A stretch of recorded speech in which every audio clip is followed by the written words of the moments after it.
Okay, that's great.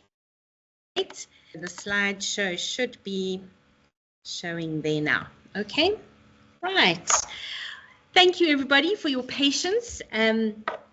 Just as we start, I was reading the Introduction to Mission Study, the very first thing right on your in your course notes, and it was just so beautiful. And I'd like us just to start by me reading the first three paragraphs, because it really resonated with me and it really expresses the heart of this course.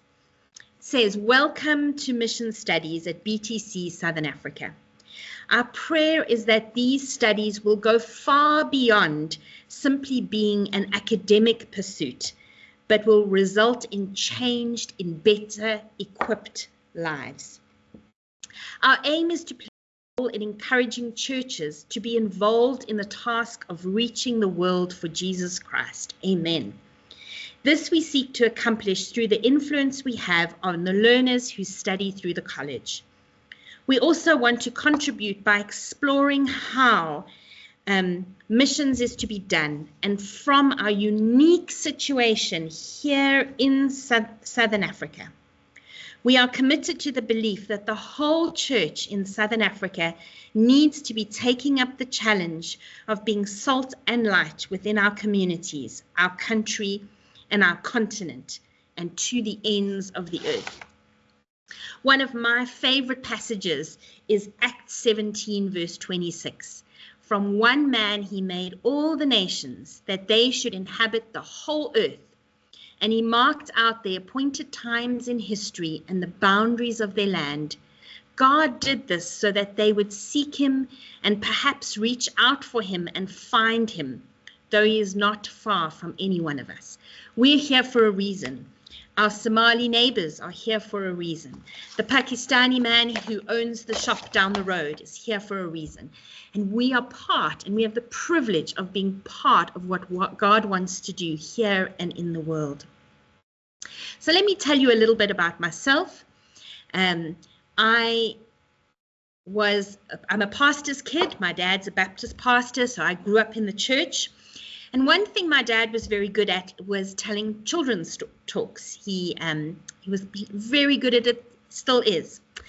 And one day, in a children's talk, he gave each one of us one of these things.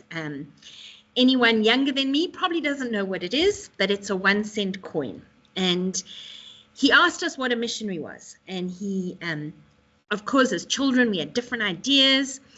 And eventually he gave us each a 1-cent piece.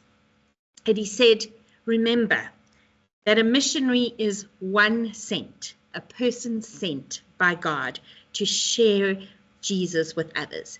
And so I've always remembered that all of us as believers, not just the frozen chosen few, but as believers, we all are called to be 1 cent by God to share Jesus with others. So I had the privilege of going to Sudan as a missionary, where I worked with a street boy rehabilitation program and just had a wonderful time in the community, making friends, and just sharing Jesus with those around me. I was there for 3.5 years until the government decided they didn't want us there. And then soon after that, God has a great sense of humor, and I ended up in this beautiful city, which is the city of Tripoli in Libya. And so I went to serve in Tripoli for 6 years. It didn't always look that peaceful. There were often times where there was war and fighting going on. But what a privilege it was to serve God. I am a high school maths teacher by qualification. And so you'll notice on the one side are some of my students, the grade 7s and the grade 12s. I had a privilege of teaching Libyan students and really having such special friendships and sharing Jesus with my special friends there in Libya. Now I am back in South Africa. I studied my master's in intercultural studies, so I'm passionate about missions and sharing missions and teaching people in missions. My role is field training officer, so I'm very involved in training. I work with OM, the organization, And our focus, our mission statement is we want to see vibrant communities of Jesus followers amongst the least reached. So my heart and our heart as an organization is really for the 3 billion people that have not got the opportunity to hear, that don't have churches around them, and really very few people are going. So as you hear, you have someone lecturing you that is incredibly passionate about missions, passionate about going to the least reached and for people to hear about Jesus. So I'm excited to be journeying with you as we do this. Now, I would love to hear who you are. I know we don't have very much time, so we're not going to spend a lot of time on this, but I'm going to stop sharing and then ask you if you could very quickly just put your camera on, tell me your name, what you like to be called, where you come from, and I've put an asterisk there because if you have an opinion about missions, just one very short sentence, and you've done missions, you pro missions, that term missions is quite loaded. And I'd love to hear from you if you have an opinion or you have a thought or an experience. But keep in mind, we have very limited time. So it would be great just for me to know who you are. You probably have met each other, but it will be great for me just very briefly to know who's here. Should we start with Pierre?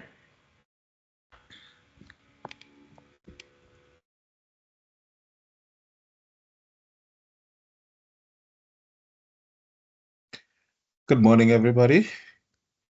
My name is Zeb. Anyway, there we go. Caden, thank you. Oh. Good morning. My name is Zebron Santungana, popularly known as Zeb. Come from Zimbabwe originally, based in Johannesburg at the moment. And you just need to unmute.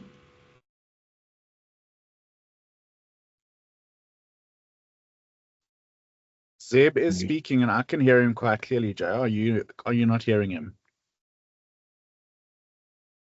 Okay. Would someone else like to go while Caden's getting his thing sorted out? Joe, Zeb Have is I shocked speaking. you out of your sleep? I don't think Joe can hear us. Yeah, I think there might be a problem. Jessica and Zeb. Yes.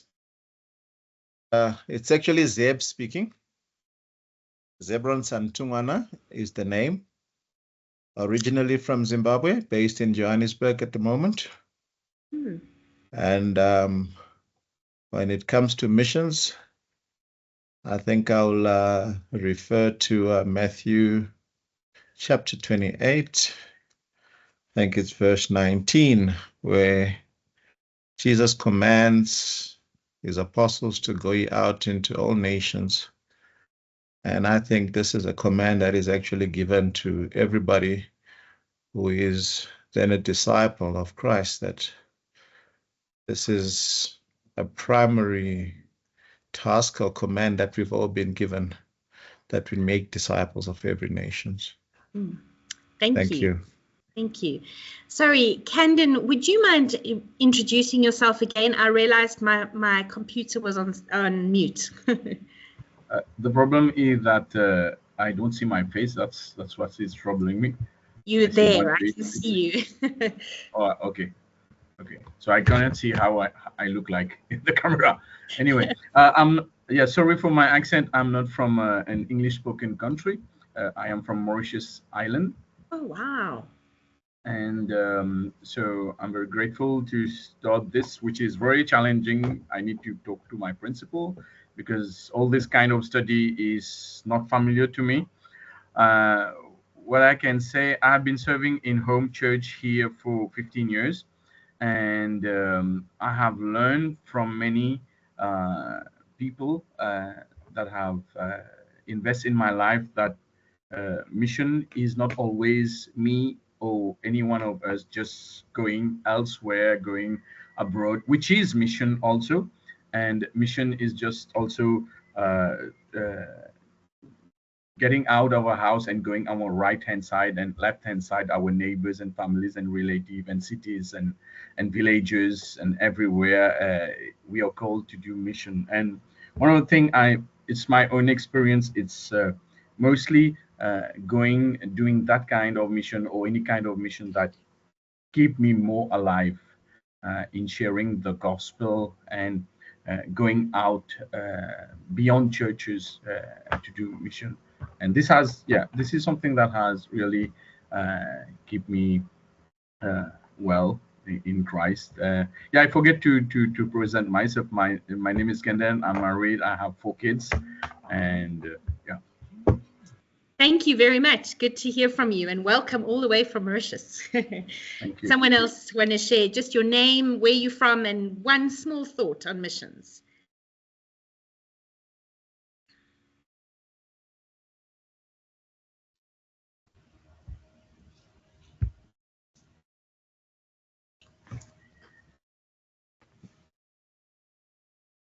Nkululi, is that you there? I can hear you. Your mic. Yes. Yes, welcome. Yes, did I pronounce that correctly? That's so correct. Thank you so much. My name is Kululi. I am based in Gauteng. My take on mission is using God's gift, which He has given me, to spread the word of God to the spaces and places where I am engaged in. This is from the experience where I've seen missions doing when they were educators and when they were health care providers. Thank you. Thank you. Someone else share with us.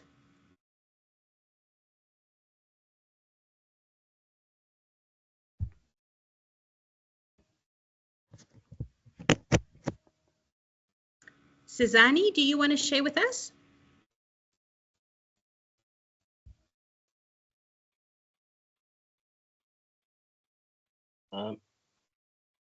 Hi everyone. I'm trying to switch on my. Can you hear me? Yes, we can hear you loud and clear. It's failing to switch on my what's the name? My video. It doesn't matter. It's not the end of the world. Okay, let me just talk then. My name is Sizani. I'm from Port Elizabeth. It's now known as Gqeberha.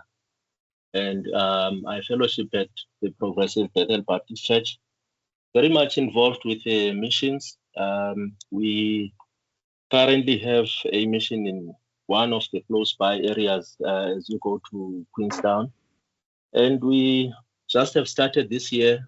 It's something very encouraging because it's one of the outside lying areas where the gospel hasn't been preached mostly. And we have seen so far the interest that people have in the work that the Lord is helping us to do in that area. So, it's for me, it's something that we really have to do as a church to impact the lives and to change the situation of people out there who are thirsty for God. And so God is helping us greatly in that area. Thank you. Thank you. Thank you. I see Katlego has written there. I don't have much information about it, but I would say I have tasted door-to-door evangelism and crusades and school ministry. Thanks for sharing that, Katlego. Anyone else want to share with us?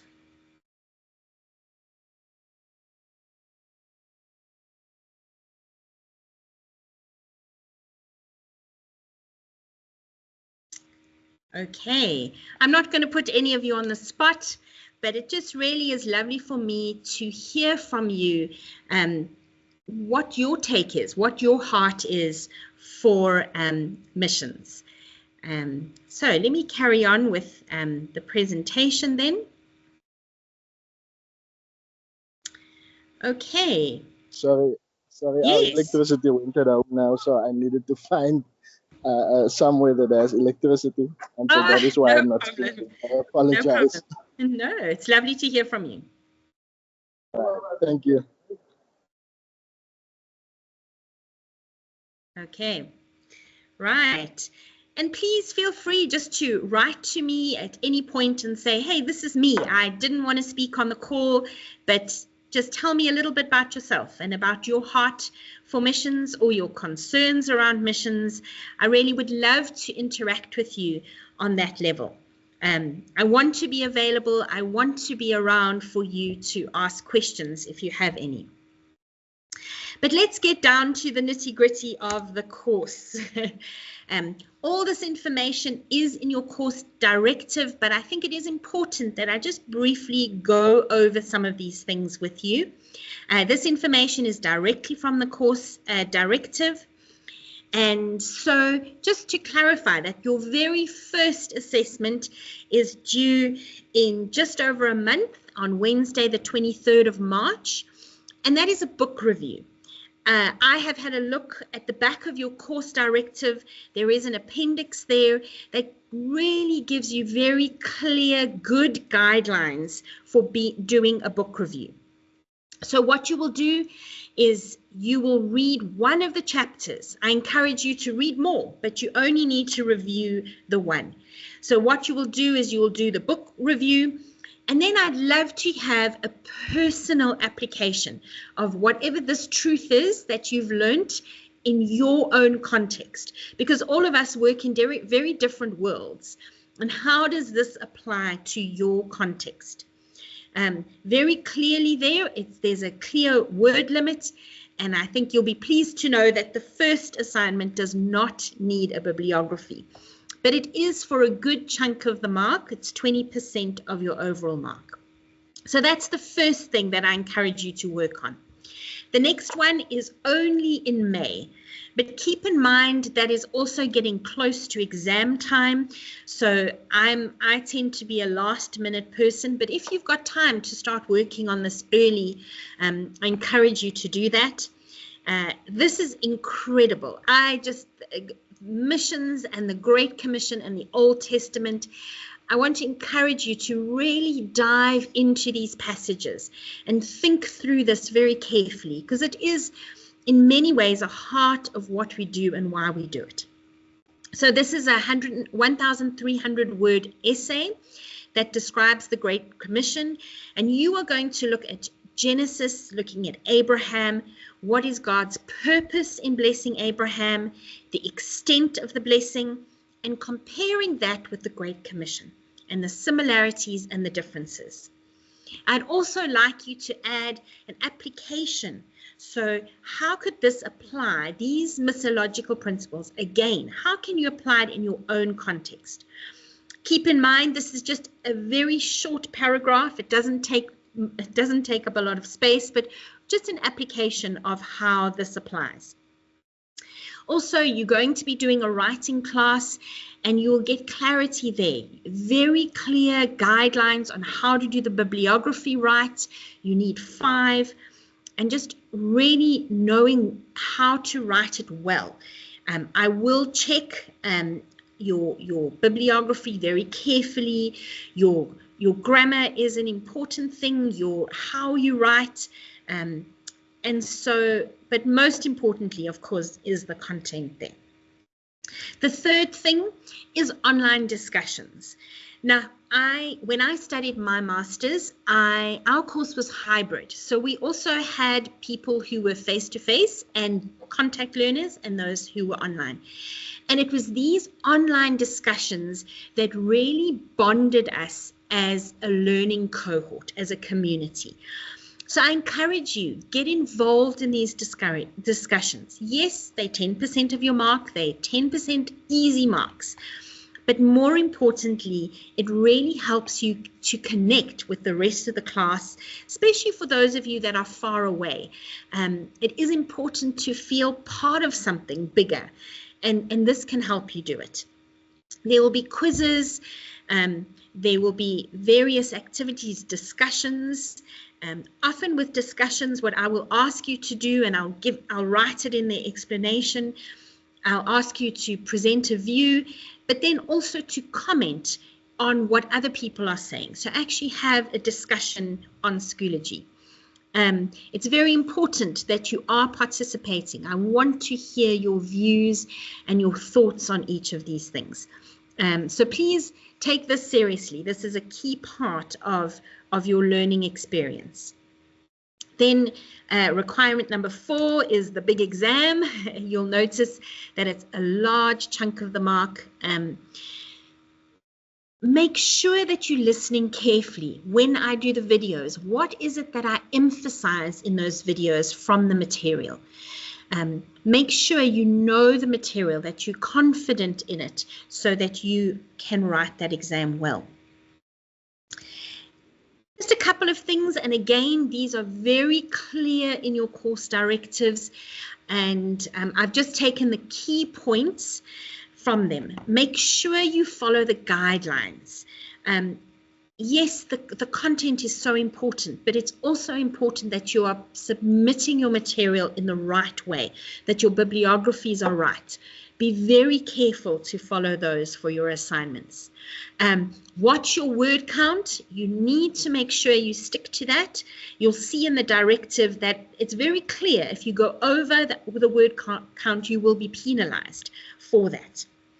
Again, your bibliography. Make sure that those are correct, that if it says you need 5, don't give me 3, because then, unfortunately, it may be this brilliant assignment, but then you will be penalized for not having a good bibliography. Due dates. Very clearly, the due dates are non-negotiable. You need to make sure you submit them on time. Again, your course directive gives clear information on what happens if your assignment is late. I'm not going to go over. You've already heard it probably 100 times today about how you submit it via the portal, how you label them. And the last point is very important. In today's day and age with AI and ChatGPT, we're all very tempted to use them. But we know in terms of integrity and really submitting work that is our own, and people of God living our lives with integrity, I want to make sure that you are aware that this is a very important element of that. Again, we have the ability, the technology to check these things, and in your course directive you can see what will happen if you do use it. I don't want to harp on that. I just want to encourage you to do the right thing. Submit your own work that you can be proud of because it's yours. And that really is where my heart is for you as you submit your assignments. Of course, to complete the course, you have to submit all the requirements. You have to meet the requirements. If you do not achieve the 50%, which is required, you will not pass the course. And I will encourage you as much as possible. I will just meet up with you if you're struggling. If you're having challenges, please ask me. As I said, I was a high school maths teacher, and one of the things I always said to my students is, please ask questions publicly. So put them on the group, put them on Schoology, be brave enough to put them publicly, because I always feel if one person is asking the question, that means at least 5 others are too scared to ask the question, and they also need the answers. So please ask me if you have any questions. I'm available for you. If you're bold enough to put them publicly, we can answer them for everybody in case others are struggling with the same thing. I want to help you succeed. I want you to be passionate about missions. I think you've probably picked up that is something that is really a key part of my life, and I'm passionate about that. And I'd love you to catch a little bit of that enthusiasm. I wonder, is Dr. Darrell on the call still? Yes, I am. You've taught this course for many years, well, the last number of years. I wonder if you have some thoughts or things that you'd like to add, just to keep in mind for them as they're online students. Thank you, Joanne. Just bear in mind to read the assignment requirements in terms of the question. So often somebody will answer the first part of the assignment and end up with 30% because they answered 1/3 of the assignment. So remember, if there's various sections, to answer each one of those sections, and have fun. I really enjoyed this course. We did all sorts of fun things like share the gospel and get out, share our own testimony. So have fun. This is a great fun course, and Joanne will lead you through this. But put it into practice. I mean, it would be wonderful if all of us that are on the screen had planted a church by the end of this year and had all these churches growing around the country, and maybe others will pass to them, but we started it off and got it going in our lounge or in a friend's lounge or something. So it would be great if you put it into practice, what you're learning here. This is a very practical course. This is where theology hits the road, whether it's the sand road or the tar road, and very exciting to see how you can learn to use the tools. And you will see each week it's quite a lot of information, but each week there's so much that you can apply practically in your life. So enjoy that. Bless you. I think that's all from my side. Thank you. Thank you. And so we've got a few minutes would, oops. I thought 40 minutes would go slowly, but it doesn't. We've got a few moments left. Is there anyone who has a question for me? Again, with your assignments just before the assignment, a few weeks beforehand, I will just go through those with you carefully, reminding you of each of the sections so that you don't forget those. I realize May is far away, but I will take time to go through that with you. Are there any questions?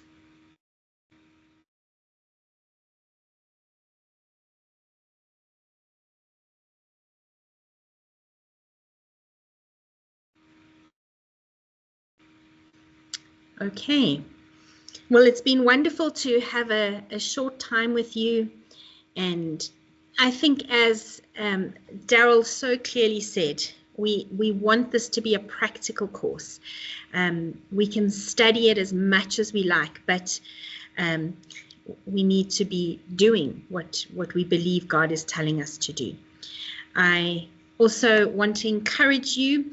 You will have noticed possibly already on the Schoology group that the contact students had a discussion about their spiritual gifts. And there's a link that I will put there that you can actually, if you don't know your spiritual gift, you can do that. And so in a way, your activity, your assignment for the week, let us know what your spiritual gifts are. So we can learn to know a little bit about you. And if you don't know, I encourage you to use that link to see what your gifting is. Okay, thank you. I see Daryl's camera's on. I don't know if he wants to say anything, but otherwise over to you again, Mark.